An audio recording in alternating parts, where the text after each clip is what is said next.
Hi, welcome to this brand new part 13 of this playlist. If you have not become a member yet, this is your opportunity to become a Cloud Kernel or a Cloud Ninja member and gain access to a wide variety of content, some important question sets, concepts, and other certification related contents. If you have not yet subscribed, please hit the subscribe button.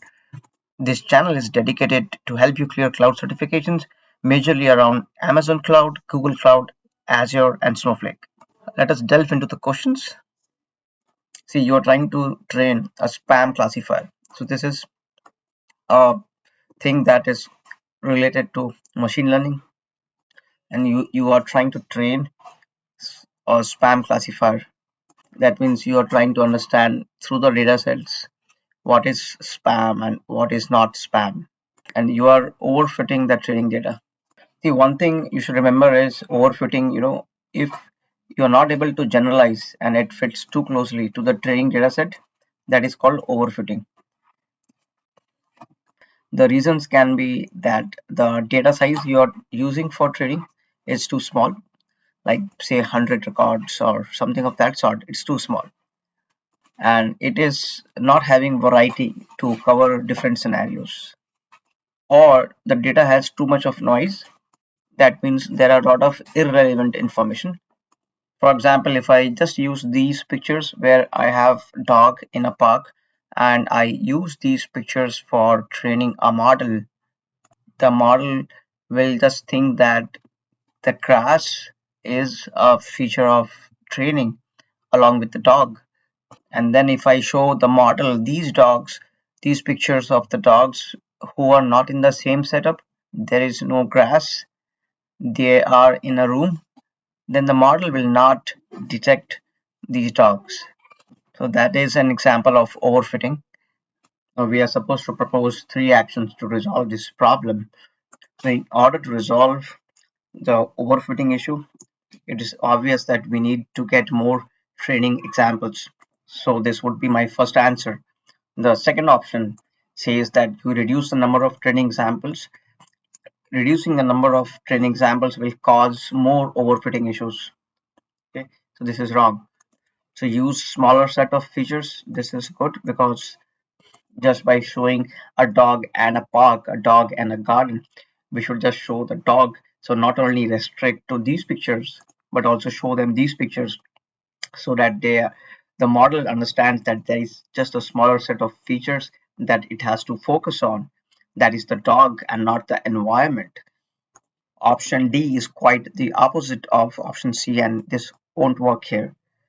Now, this is our documentation where we understand the overfitting and regularization, how it is linked. So you can pause this video, read this carefully.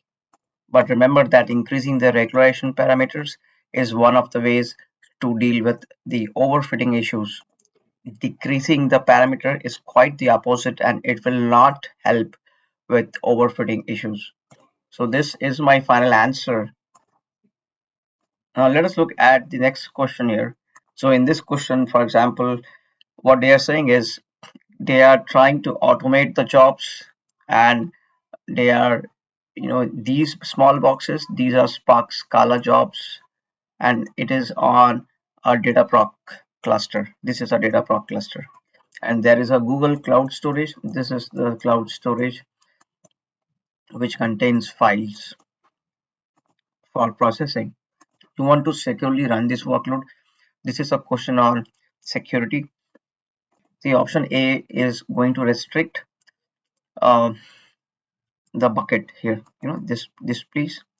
So you can only see the files. So only you can see the files because that is the requirement that it should be. You should securely run this workload. Okay, and you currently are manually executing jobs as project owner. So you now have access to these files. You can see the files. That is one portion. This is not a complete solution. Who will give you access, or who will give these Spark jobs? You see these yellow boxes? What access these will have to execute the Spark Scala jobs on Dataproc clusters? The option does not say anything. Since this is a partial solution, we would reject this. Now option B.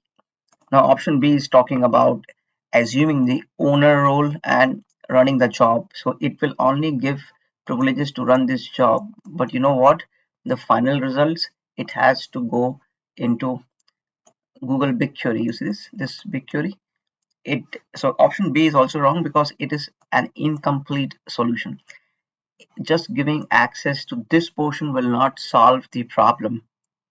If you look at option D, it is talking about just giving a viewer role on the Dataproc cluster to read the batch files. So viewer role will not help. You need read roles, right? View roles, how will it help with data processing? So this is wrong. Although D was trying to give a comprehensive answer, it was trying to touch the batch files and writing to the BigQuery database, but it will not work with the project viewer role. So this leaves us with one option, this one. So it is addressing the solution fully. You will use a service account with the ability to read the batch files. Where are the batch files? Here. So it will read the batch files and write here to the BigQuery. So it is addressing end-to-end solution, end-to-end problem. Since option C is more comprehensive and looks correct, so this would be my final answer. See, you got your BigQuery. This is the BigQuery, which is the data warehouse. So this is the data warehouse, DW. Now, what is the problem? The queries that are being executed on this data warehouse, they are very slow, and no matter when they run. If you run it at 6 a.m., same problem. Midnight, 3 a.m., same problem. During office hours, 3 p.m., same problem. It is slow. It is just slow, man. What is the query they are running? This is the query. They're just doing a simple select country, state, city from this table, and they are grouping on the country. The first analysis that you do is you're trying to check the query plan for the query, and you see the following output. Okay, so now what is the most likely cause of the delay? We do not have the entire output from the read section. We don't have that here, but I will try to answer this assuming that you know this is the query that you're executing, and looking at this query, one thing that happens why this query becomes slow. See, first thing I'll tell you, group by is a very expensive operation. It slows the system. Point number one. The second problem is, so what, people will not group by? Is that what you are trying to say? No, I'm not saying that. I'm not saying that you should never use group by. I'm not saying that. What I'm saying here is the data, if you understand data skew. Skew means distribution of data uniformly across all the data slices in the database. So if you have the same value in the country, for example, India or USA, you have the same value for all of the rows, then a skew happens because the distribution is not even. If the distribution is not even, this query will give you performance glitches. Hence, this would be my answer. Now, option A says that you are doing too many concurrent queries in the system. The question does not say so. Okay, it does not say so. This is wrong. There is no mention of the cluster. There is no mention of what is the capacity that it is running on. So we cannot conclude that concurrency is an issue. Option B says that the table has too many partitions. We cannot derive that straight cut because the question doesn't say so that the data is partitioned. So we cannot derive that partitions are a problem. In fact, partitions will help you with read. It is a performance enhancer. It is not a performance degrader. If you are doing writes, the writes, it goes to the actual partition, but it is not going to hamper your performance during writes. Neither it is going to enhance your performance, but reads will get enhanced. So if option B is an enhancer, it cannot be the root cause of this problem. Now option C, it says either the state or the city, they have too many null values, which cannot or which would not cause this slowness. See, nulls, they would not cause slowness because they are still being used. You see, state or the city, the state of the city is just used in the select. The driving factor is always what is used in the group by, in the filters, group by having, where clause. That is what drives performance issues. Okay, the stuff that is used in the select query usually they do not have a direct impact on the performance. So this would be my final answer. So friends, if you have not yet subscribed, hit the subscribe button. Stay tuned to the latest certification contents, question sets, concepts. The key to my channel is that we focus a lot on weeding out the wrong options logically, statistically, so that it is very clear how to attack each and every question during the exam. The chances of same or similar question coming in the certification exam is very high. Do not forget to click the join button and become a cloud kernel and a cloud ninja member.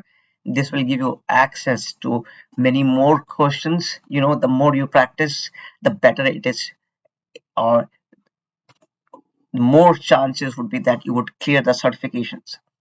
Now this brings us to the end of part 13. I hope you did access part 12, which is in the membership group. There are some logical concepts explained in the part 12 as well. See you in the next part.